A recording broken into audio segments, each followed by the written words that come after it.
नमस्कार, स्वागत है आपका हेल्थ फर्स्ट में। मैं हूं आपके साथ श्वेता मिश्रा। आज 25 जुलाई है, यानी वर्ल्ड आईवीएफ डे। आईवीएफ का महत्व वो लोग बेहतर समझ सकते हैं जो सालों से संतान के लिए तरसते रहे और लंबे इंतजार के बाद अगर उन्हें ये खुशी मिली तो वो आईवीएफ के जरिए ही मिली। और आज हमारे साथ इस खास मौके पर बेहद खास शख्सियत मौजूद हैं और वो हम इसलिए कह रहे हैं कि ऐसी पर्सनालिटी हमारे साथ हैं जो 20,000 परिवारों को ये खुशी दे चुके हैं। जी हाँ, हमारे साथ मौजूद है महात्मा गांधी मेडिकल यूनिवर्सिटी के संस्थापक चेयरमैन डॉक्टर ML स्वर्णकार जी। सर, बहुत स्वागत है आपका हेल्थ। धन्यवाद आपका। सर, एक बहुत बड़ी चीज है, जिस वक्त लोगों ने सोचा है, डॉक्टर्स ने सोचा भी नहीं था, फर्टिलिटी सेंटर को जयपुर में आपने स्थापित किया 88-89 के करीब। आपके सफर को सबसे पहले जानना चाहेंगे, उस वक्त से शुरू हुआ सफर और आज करीब 32 वर्ष हो चुके हैं। ये जब मैंने MD 82 दिसंबर में कर लिया PGI चंडीगढ़ से, उसके बाद मेरा इनफर्टिलिटी ट्रीटमेंट में स्पेशली माइक्रो सर्जरी और इनविट्रो फर्टिलाइजेशन, इसको टेस्ट ट्यूब बेबी टेक्नोलॉजी कहते हैं, उसमें रुझान काफ़ी हुआ और उसके लिए मैं बॉम्बे 4 साल रहा। वहाँ पे ट्रेनिंग ली, उसके बाद फिर मैं बाहर गया और उसके बाद फिर UK यूनाइटेड किंगडम वहाँ पे आया और वहाँ पे करीब 6 महीने की ट्रेनिंग लेने के बाद फिर मैं जयपुर में एंड ऑफ 88 में आया और 89 2 अक्टूबर 89 में पहला टेस्ट ट्यूब बेबी, पहला IVF baby assisted reproductive technology जिसको बोलते हैं, उससे यहाँ पे कंसेप्शन हुआ, जो राजस्थान का ही नहीं बल्कि पूरे उत्तर भारत का पहला IVF बेबी था। बिल्कुल सर, जिस वक्त आपने शुरुआत की, किस तरह के हर्डल्स थे जो आपने फेस किए और लोगों को कैसे अवेयर किए? लोग तो उस वक्त अवेयर भी नहीं थे। कितना मुश्किल उस दौर में रहा है आपका ये? राजस्थान, आप जैसे पता है कि एक कंजर्वेटिव स्टेट है, थोड़ी ऑर्थोडॉक्स स्टेट है और शुरू में to accept as a male gynaecologist was difficult, ठीक है ना। वैसे ये जो टेक्नोलॉजी है, जो 25 जुलाई आज जो हम सेलिब्रेट करते हैं वर्ल्ड IVF डे, तो 25 जुलाई 1978 में पहला, आज से लगभग 40 साल पहले पहला टेस्ट ट्यूब बेबी हुआ इंग्लैंड में, ठीक है ना। और बॉर्न हॉल क्लिनिक में लुइस ब्राउन, जो बच्ची जिसने जन्म दिया, अब तो 40 साल की है, उसके भी बच्चे हैं। और आपको यहाँ मैं थोड़ा स्पेसिफिक बताऊँ से पहले ये बताना चाहूँगा कि जो सेकंड IVF बेबी है वर्ल्ड का, वो हिंदुस्तान में हुआ। हाँ, डॉक्टर सुभाष मुखर्जी, उन्होंने ये जो लुइस ब्राउन, जो फर्स्ट IVF बेबी इंग्लैंड में हुआ, उसके लगभग 2 महीने बाद, यानी फर्स्ट वीक ऑफ अक्टूबर 1978 में कलकत्ता में पहले टेस्ट बेबी को मतलब उनके यहाँ प्रोड्यूस हुआ। और उससे जो उनको एक जो पब्लिसिटी मिलनी चाहिए थी, जो सपोर्ट मिलना चाहिए था, वो नहीं मिला, बल्कि उनको हरेस किया गया। गवर्नमेंट ने भी उसको एक्सेप्ट नहीं की, मतलब माना नहीं पेपर्स को, और फाइनली वो इतने डिप्रेस हो गए कि उनको सुसाइड तक करना पड़ गया। तो बाद में जब पेपर्स की स्क्रूटनी हुई 25-30 साल बाद, ठीक है ना, क्योंकि जो फर्स्ट टेस्ट ट्यूब बेबी जो इंडिया में डिक्लेयर हुआ था वो 1986 में अगस्त में डॉक्टर इंदिरा हिंदुजा और TC आनंद कुमार की टीम ने KEM हॉस्पिटल बॉम्बे में किया था, ठीक है ना। पर जब बाद में पेपर्स को स्क्रूटनी किया तो वो बिल्कुल सही पाया गया और उनको बाकायदा प्रोफेशनल कम्युनिटी जो हमारी है, साइंटिफिक ऑर्गेनाइजेशंस हैं, उन्होंने एक्सेप्ट किया कि second IVF baby of the world and first IVF baby of the India, जिसको जो दुर्गा के नाम से एक अग्रवाल महिला है और वो दुर्गा के नाम से प्रसिद्ध है और 40 साल पहले ही ये कारनामा भारत में हो चुका है। तो हमारे जो वैज्ञानिक हैं, हमारे जो साइंटिस्ट हैं, हमारे जो डॉक्टर्स हैं, वो किसी भी देश के डॉक्टर से पीछे नहीं हैं। इसलिए एक हमेशा अपने डॉक्टर्स पर, अपने वैज्ञानिकों पर भरोसा करना चाहिए। और थोड़ी मुश्किलें हमें भी आई, मेरे को भी आई राजस्थान में, कि भाई छोटी सी जगह पे आप इतनी जल्दी कैसे IVF ला सकते हो, पर ये नहीं देखा कि भाई हमने 4-5-6 साल इसकी ट्रेनिंग में लगाए हैं। ऑलरेडी टेक्नोलॉजी काफ़ी कुछ एस्टेब्लिश उस समय होती जा रही थी। तो ये हो गया। फिर लगातार जब सक्सेस मिलती गई तो सब लोगों ने फिर कोऑपरेट करना कॉर्पोरेट चालू किया, कर फिर ये सफर आगे बढ़ता रहा। जी जी जी आगे 3 दशक का वक्त बीत चुका है, उससे ज्यादा ज़्यादा हो कहीं, गया। लेकिन उस समय की स्थिति कैसी थी? निसंतानता दंपति जो उसको फेस कर रहे थे, जिस तरह की परेशानी थी, टेक्निक जिस तरह की उस वक्त थी, और आज में कितना अंतर आप पाते हैं? पहले तो बहुत ज़्यादा हिचकिचाहट जैसे होती है, एक तरह से अभिशाप माना जाता था, वो स्थिति थी। अब अवेयरनेस काफ़ी कुछ हो गई है। जब हमने आईवीएफ शुरू किया था तो 4-5 सेंटर पूरी कंट्री में थे। आज 3-4 हज़ार के आसपास आईवीएफ सेंटर और इनफर्टिलिटी सेंटर्स हैं। तो अवेयरनेस बढ़ी है, मीडिया से, अखबारों के माध्यम से, वर्ड ऑफ माउथ से काफ़ी कुछ ये अवेयरनेस बढ़ी है। पेशेंट्स भी काफ़ी ट्रीट होके गए हैं। जैसे हमारे यहाँ से 20,000 से ज़्यादा कपल्स इस चीज़ से लाभान्वित हो चुके हैं। तो वर्ड ऑफ माउथ से भी एक पॉपुलेशन में मैसेज गया है, परंतु जितनी अवेयरनेस होनी चाहिए अभी भी उसमें काफ़ी गुंजाइश है, और मुझे लगता है कि अभी बहुत कुछ करना बाकी है। जी सर, बिल्कुल सर, अभी आपने कहा कि पहले अब में बहुत फर्क आ गया है। पहले लोगों को अवेयर करना भी एक बड़ा चैलेंज होता था कि कैसे समझाया जाए, लेकिन अभी भी क्या आपको लगता है कि लोग संकोच करते हैं आने में, या फिर आपको लगता है कि अवेयरनेस है और अगर इस तरह की दिक्कतें आती हैं तो लोग बेझिझक आते हैं बात करने से लेकर? नहीं, अब इम्प्रूवमेंट तो काफ़ी हुआ है, इसमें तो कोई शक की बात ही नहीं है। लोग सामने से आके कहते हैं कि हमें आईवीएफ कराना है। जिनको पता है कि जिनकी फैलोपियन ट्यूब्स ब्लॉक हैं, या जिनके मेल पार्टनर्स में, हस्बैंड में स्पर्म्स की कमी है, बहुत ज़्यादा कमी है, या ओवुलेशन, एग जो बनने की प्रक्रिया है उसमें कोई बाधा आ रही है, तो जब पेशेंट को डायग्नोसिस हो जाता है किसी भी सेंटर पे, किसी भी हॉस्पिटल में, तो वो उनको पता होता है कि भाई इसमें दूसरा कोई इलाज नहीं है, तो सीधा वो आईवीएफ कराने के लिए भी हमारे पास आते हैं। टेक्नोलॉजी में भी बहुत बदलाव हुआ है। अभी क्या आपको लगता है कि अब जितनी स्ट्रॉन्ग टेक्नोलॉजी हो गई है, या अभी भी कुछ कमियां नज़र आती हैं आपको कि एडवांस कुछ चाहिए, या फिर जयपुर की अगर हम बात करें, राजस्थान की बात करें, तो यहाँ पर आप मानते हैं कि एडवांस है? यहाँ पे जितना वर्ल्ड में एडवांस है उतना जयपुर में एडवांस है। पर ये बात ज़रूर है कि जो आज से पहले 30-35 साल पहले जो हम करते थे, जैसे पहले जो आईवीएफ या जो बेबीज़ हुए हैं, तो उनमें लेप्रोस्कोपी से एग्स निकालते थे, 3-3 जगह पंक्चर पेशेंट को एब्डोमेन में करते थे, और पेशेंट को ओवरनाइट रुकना पड़ता था, नेक्स्ट डे देखते थे भाई पेशेंट ठीक है। वही काम आज ऑफिस में हो रहा है एक तरह से। सुबह 9 बजे पेशेंट आता है, अल्ट्रासाउंड के जरिए आप एग्स का रिट्रीवल करते हो, एग्स को निकालते हो, उनको फर्टिलाइज करते हो, और जो मदर है यानी फीमेल पार्टनर है वो दोपहर तक अपने घर चली जाती है। तो ये बहुत बड़ा बदलाव है, जिसमें फुल एनेस्थीसिया देना पड़ता था, पेशेंट को 3-3 प्रिक लगते, 3-3 पंक्चर होते थे एब्डोमेन में, वो सारी चीज़ हट गई है। दवाइयाँ बहुत एडवांस हो चुकी हैं। जो पहले मेडिसिन आती थी, अब इतने अच्छे हार्मोन्स आ गए हैं, उनसे सक्सेस रेट पे काफ़ी कुछ फ़र्क पड़ गया है। हमारे टाइम में शुरू में एम्ब्रियो फ्रीजिंग इतनी ज़्यादा कॉमन नहीं थी।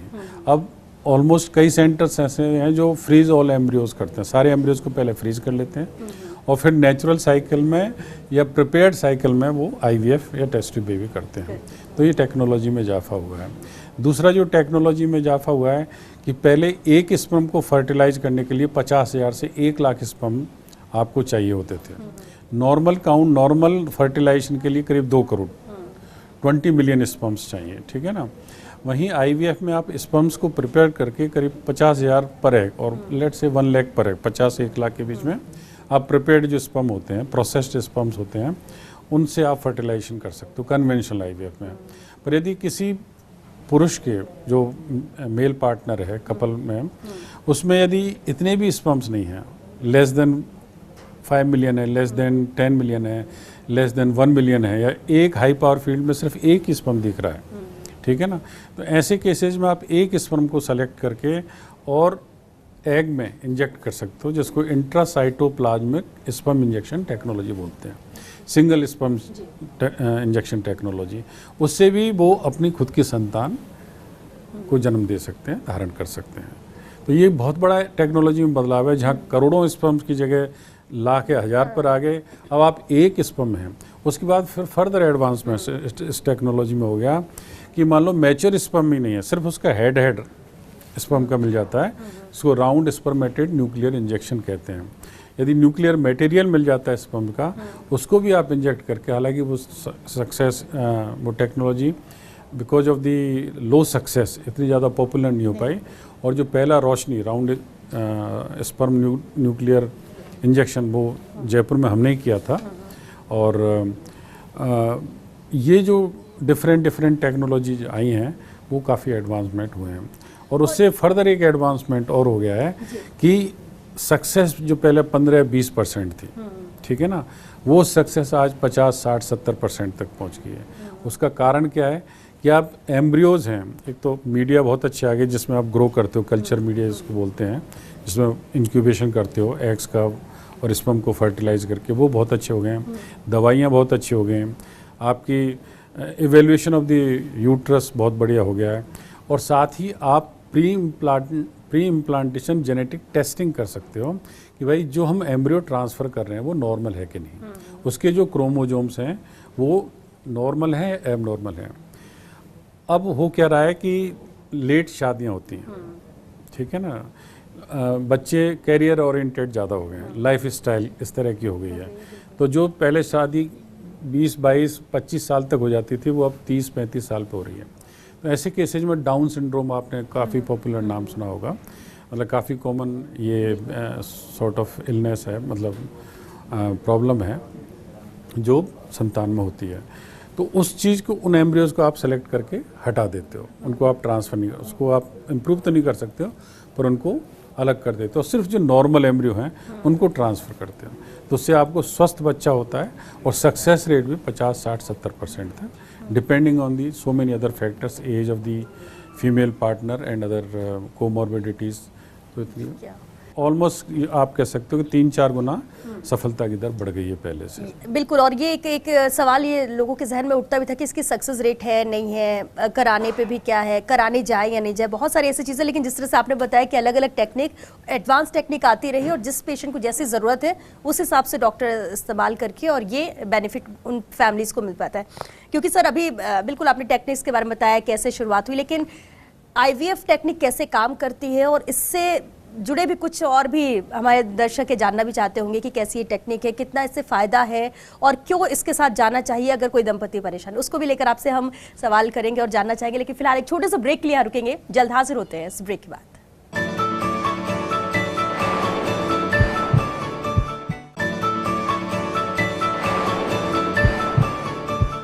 ब्रेक के बाद एक बार फिर आप सभी का बहुत स्वागत है। हेल्थ फर्स्ट में हमारे साथ डॉक्टर ML स्वर्णकार जी लगातार बने हो। सर एक बार फिर आपका बहुत स्वागत है। बेहद अहम टेक्निक है ये, और आज के वक्त में जैसे कि हम ब्रेक में जाने से पहले बात भी कर रहे थे, और आपने कहा कि एक एज फैक्टर मैटर करता है कि करियर ओरिएंटेड है, बाद में लेट शादी की तो फिर बच्चे जब होते उसमें दिक्कतें आती हैं मोस्टली कपल्स को, और उसके लिए ये बेनिफिट है। लेकिन इसकी भी क्या अलग अलग टेक्निक होती है IVF की, और लोगों के जहन में एक सवाल ये भी उठता है कि जो नेचुरल जिनको बेबी होता है और IVF के जरिए होता है, क्या उसमें भी कोई फ़र्क होता है? ये आपने बहुत अच्छे क्वेश्चंस पूछे हैं जी। और जहाँ तक टेक्निक का सवाल है, तो लेट मैरिज या मैरिज होने के बाद भी पहले कैरियर ओरिएंटेशन होना, पहले जॉब को सेटल करना, उसके बाद फिर बच्चे संतान की चाह रखना, तो इनसे थोड़ा सा सक्सेस में फ़र्क पड़ा है अनडाउटेडली, और उससे कॉस्ट में भी फ़र्क पड़ता है कि बार बार आपको IVF कराना पड़ता है। और जैसे मैंने आपको पहले बताया कि IVF है, उसके बाद ICSI है, उसके बाद प्री इम्प्लांटेशन जेनेटिक डायग्नोसिस है, उसमें भी एक नई टेक्नोलॉजी आई है, नेक्स्ट जीन सीक्वेंसिंग, ठीक है ना। तो उस टेक्नोलॉजी को इस्तेमाल करके आप सफलता को काफ़ी हद तक बढ़ा सकते हो। दूसरा क्वेश्चन जो आपने पूछा कि क्या नेचुरल कंसेप्शन में और जो IVF बेबी पैदा होते हैं उनमें कोई फ़र्क है, तो कोई भी फ़र्क नहीं है। बच्चा पैदा होने के बाद बिल्कुल नॉर्मल, जैसे नॉर्मल कंसेप्शन से बच्चा होता है उसी प्रकार जो है वो IVF से बेबी होता है। एक बात ज़रूर है कि IVF कंसेप्शन में थोड़ी abortion rate natural conception rate से ज़्यादा है, क्योंकि यदि बाई चांस एम्ब्रियो में खराबी है या मदर और फीटस का आपस में जो केमिकल डायलॉग है वो नहीं मिल रहा है, तो अबॉर्शंस वो नेचर उसको रिजेक्ट कर देती है। तो इसलिए अबॉर्शन रेट थोड़ी IVF में ज़्यादा है। पर एक बार कंसेप्शन हो गया, 3-4 महीने प्रेगनेंसी क्रॉस कर गई, उसके बाद कोई भी डिफरेंस नहीं है, और वो बच्चे इतनी स्वस्थ और जेनेटिकली नॉर्मल होते हैं। आज हमारे महात्मा गांधी मेडिकल कॉलेज से कितने ही IVF बच्चे जो हमारे यहाँ हुए हैं या बाहर भी हुए हैं वो MBBS MS MD करके जा चुके हैं और या कर रहे हैं।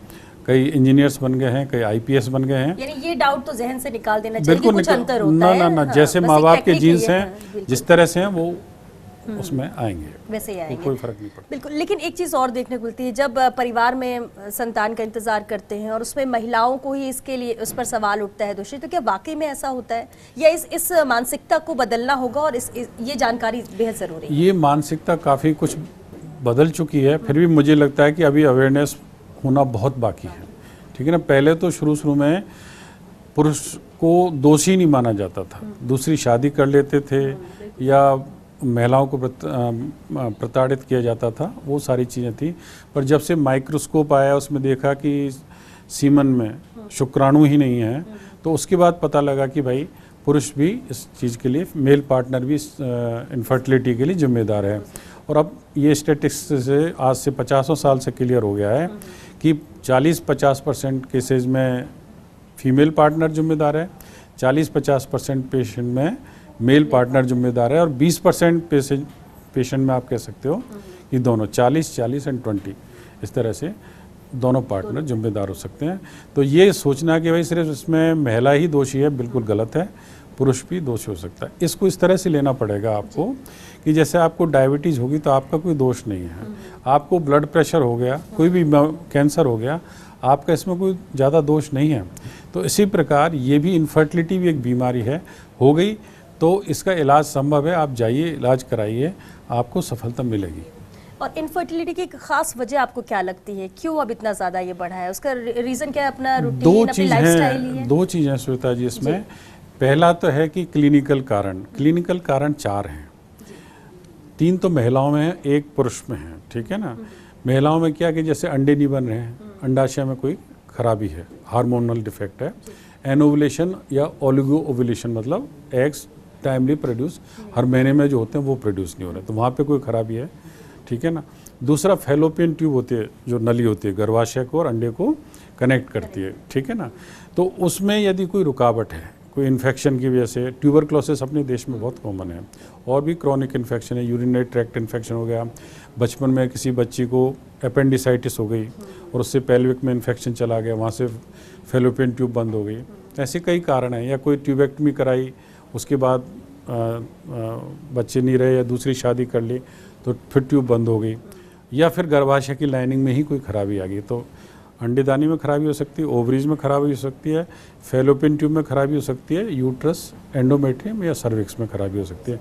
3 कारण। और चौथा, स्पर्म में या तो क्वांटिटी में प्रॉब्लम हो सकती है या क्वालिटी में प्रॉब्लम हो सकती है, या तो शुक्राणुओं की संख्या बहुत कम हो या संख्या हो परंतु उनकी मॉर्फोलॉजी या उनके मूवमेंट्स जो तैरते हैं, स्विम करते हैं, उसमें कोई रुकावट हो। तो इन 4 कारण, ये तो क्लिनिकल कारण हुए, इसके फिर सैकड़ों कारण होते हैं इन चीज़ों के, वो डॉक्टर देख लेते हैं। पर सेकंड जो इम्पोर्टेंट चीज़ है वो है लाइफ स्टाइल चेंजेस। ठीक है ना, लेट शादियां हो रही हैं, जैसे मैंने बोला आपको पहले बताया कि कैरियर ओरिएंटेशन ज़्यादा हो गया, लेट शादी होने के बाद फिर लेट बच्चे पैदा करते हैं, थोड़ा फ्री सोसाइटी भी हो गई है। ठीक है ना, तो उससे शादी से पहले कई इन्फेक्शंस वगैरह हो जाते हैं। फिर टबैको का बहुत ज़्यादा यूज हो गया है, नशे का, अल्कोहल का बहुत ज़्यादा यूज हो गया है, कंप्यूटर पे और मोबाइल पे और इसकी सेटिंग्स जो है आईटी टेक्नोलॉजी की वजह से बहुत ज़्यादा हो गई हैं। तो ये सारे कारण हैं, वो भी एक इम्पोर्टेंट है। लाइफ स्टाइल की वजह से ही प्रॉब्लम आई हैं और क्लिनिकल कारण है वो तो उनकी वजह से तो प्रॉब्लम है, और लाइफ स्टाइल की वजह से ओवुलेशन में भी प्रॉब्लम आई है, लाइफ स्टाइल की वजह से फैलोपियन ट्यूब और यूट्रस में भी प्रॉब्लम आई है, तो और लाइफ स्टाइल की वजह से स्पर्म में भी प्रॉब्लम आई है। यदि कोई बहुत ज़्यादा अल्कोहल ले रहा है, नशे की लत लग गई है, या टबैको स्मोकिंग बहुत ज़्यादा है किसी मेल पार्टनर में, किसी भी पुरुष में, तो वो भी उसमें शुक्राणु की कमी या शुक्राणुओं के फर्टिलाइजेशन एबिलिटी में कमी आ जाती है। बिल्कुल। और आज लाइफस्टाइल की बात करें तो फीमेल में भी आजकल यही तरह, जो पहले मेल में के लिए होता था कि ये आदतें और ये सब दोनों ही तो दोनों में, तो इसलिए दोनों ही जिम्मेदारी मेल में ज़्यादा है, फीमेल में कम है। और अब मेट्रोपॉलिटन सिटीज़ में ये अंतर भी कम होता जा रहा है, लड़कियां भी टबैको और अनफॉर्चुनेट है पर ये सत्य है, लड़कों के लिए भी सत्य है और लड़कियों के लिए भी सत्य है। बिल्कुल।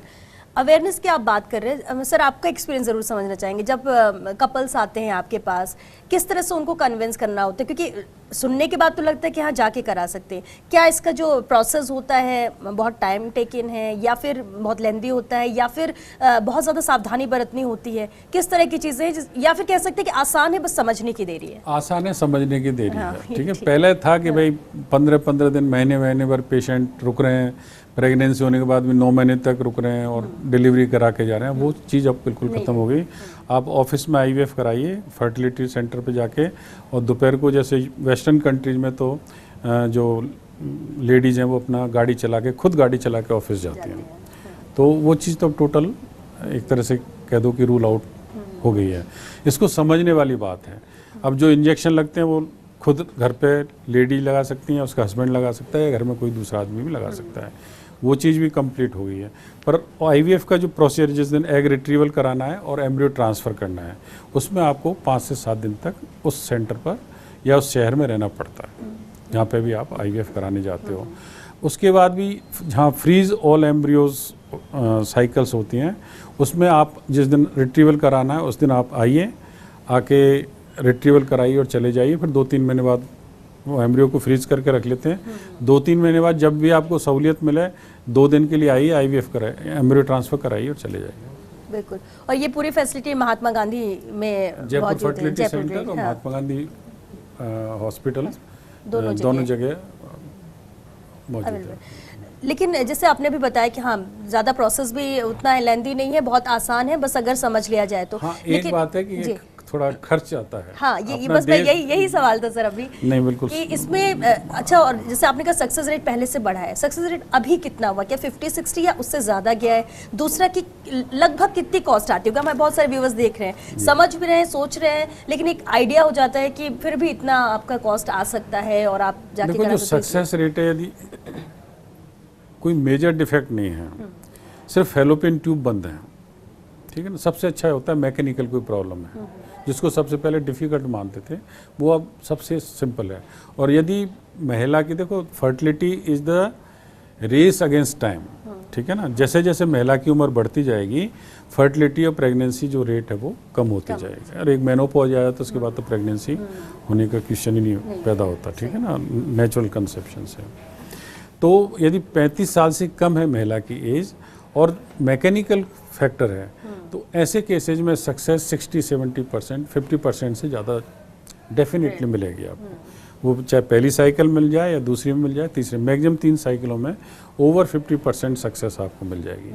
परंतु यदि महिला की एज ज़्यादा है, अराउंड 40 है, 45 ईयर्स है, या पुरुष में शुक्राणुओं की संख्या कम है, तो ऐसे केसेज में 30%, 25%, 40% इस तरह से सक्सेस रह जाता है। डिपेंड की एज और क्या कितनी लेवल की दिक्कतें हैं। और यदि आप फिर ये NGS टेक्नोलॉजी का इस्तेमाल करते हो, प्री इम्प्लांटेशन जेनेटिक टेस्टिंग का, तो यही सक्सेस 60-70% तक चली जाती है। बिल्कुल सर। और एक आखिरी सवाल कि आप क्योंकि एक्सपर्ट हैं इसके, शुरुआती तौर से अब तक आपने देखा है कितना डिफरेंस आया है, लोग जागरूक भी हुए, लेकिन क्या मैसेज देना चाहेंगे? मैसेज इसमें मैं यही देना चाहूँगा कि इनफर्टिलिटी एक ऐसी समस्या है, ऐसी एक तरह की बीमारी है, जैसे मैंने पहले बताया कि कोई भी बीमारी किसी को भी कभी भी हो सकती है, तो उसी तरह से इसको लें, इसमें बिल्कुल शर्म ना करें। आप कहीं भी अच्छे सेंटर पर, अच्छे गायनेकोलॉजिस्ट के पास जाके, अच्छे फर्टिलिटी एक्सपर्ट के पास जाके इलाज कराएं, और इलाज से आपका पता लग जाए कि आपके अंडेदानी में खराबी है, या फैलोपियन ट्यूब में खराबी है, या गर्भाशय के मुख पर या गर्भाशय की लाइनिंग में खराबी है, या स्पर्म के में शुक्राणु में कोई खराबी है, उसका पता लग जाए, उसका इलाज कराइए, और आप खुद अपना बच्चा धारण कर सकते हैं। उसमें कोई किसी प्रकार की समस्या नहीं है। तो ये जो झिझक है, जो शर्मिंदगी है, जो एक तरह से अभिशाप माना जाता है, उसको बिल्कुल दिमाग से हटा दें। आज सब जगह पूरे देश में, इवन छोटे छोटे टाउन्स में अच्छे सेंटर्स हैं, वहाँ आप जाइए, इलाज कराइए, और उसके बाद भी कोई दिक्कत है तो फिर आप फर्दर इवैल्यूएशन के लिए हायर सेंटर्स पर जाइए। सर बहुत शुक्रिया आपका, क्योंकि ये ऐसी चीज़ है कि आईवीएफ सब समझते भी हैं, जानते भी हैं, लेकिन कहीं ना कहीं झिझक होती है या फिर जानकारी का अभाव होता है, इस वजह से नहीं जा पाते। लेकिन बहुत सारे ऐसे सवाल जो लोग जानना भी चाहते हैं, हमारे दर्शक खासतौर से, आपने उनके जवाब दिया। बहुत शुक्रिया हमारे शो में आने के लिए। लेकिन इतना तो तय है कि झिझक की जरूरत नहीं है।